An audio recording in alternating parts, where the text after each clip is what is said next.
Katika wakati ambao hali ya sintofahamu imekuwa ni kubwa sana kumhusu msanii Juma Jux baada ya kuonekana muonekano fulani hivi ambao amekonda kinoma noma, kuna hili balaa jipya ambalo limeweza kuibuka, and of course kuna moja siri kubwa ambayo inasemekana hili ndio linaweza kuwa sababu kubwa ya Jux kukonda na kuonekana afya yake inazidi kuzua taharuki kwenye mitandao ya kijamii. Nitakupa hapa moja ya siri ambayo inasema sana kwamba imepelekea haya yote kuweza kutokea kwa upande wa Jux, lakini pia nitakuachia moja ya kitu ambacho kimewashangaza watu wengi sana. Naonekana vita ni nzito So tuenzetu moja kwa moja mwanzo mpaka mwisho hii video ukapate kufahamu kweli wote.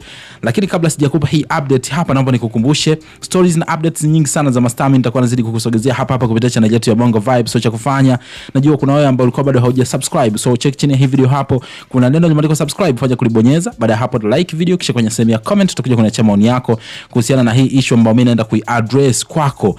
Naitwa Gabi Official na hii ni Bongo Vibe. Make sure umesubscribe hapo kwa sababu yajayo yatakushangaza zaidi. So as you know, kuna story ambayo ina trend sasa hivi ni Juma Jux baada ya kutokuonekana kwa muda kidogo. Hatimaye picha na videos ambazo zina trend kwenye mitandao ya kijamii zinamuonyesha Jux akiwa kwenye afya ambayo hairidhishi by the way. Na watu wanasema kwamba Jux amekonda sana, lakini hawajui sababu nini nyuma ya pazia. Mengi alizungumzwa, Jux mwenyewe alikuja akasema kwamba sababu ya kukonda ni vile tu yeye mwenyewe amependa lifestyle ya kukonda kwa sababu anasema alikuwa mnene and all that.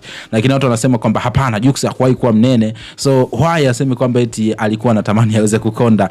And kitu ambacho inasemekana ndio kikubwa zaidi kilichompelekea Juma Jux kupitia hii hali, unaambiwa kwamba Jux bwana, kuna masharti mazito ambayo alipewa na familia ya upande wa pili kule kwa shemeji yetu Priscilla Ojo. Na hiyo siri ni kwamba hivi, kama unakumbuka vizuri, ilikuwa ni kama mwezi wa 6 hivi mwaka 2026, Maimartha alijaribu kumvutia waya, wanasema dadake na Jux. Of course walizungumza, akasema inasemekana Jux anamtesa, na moja ya masharti ambayo alikuwa amepewa ni kwamba kwanza kabisa hatakiwi kujihusisha na Diamond Platnumz. Yani hii ilikuja kutokea kipindi ambacho unakumbuka Diamond na Zuchu kulikuwa kuna mgogoro sintofahamu kuachana nini.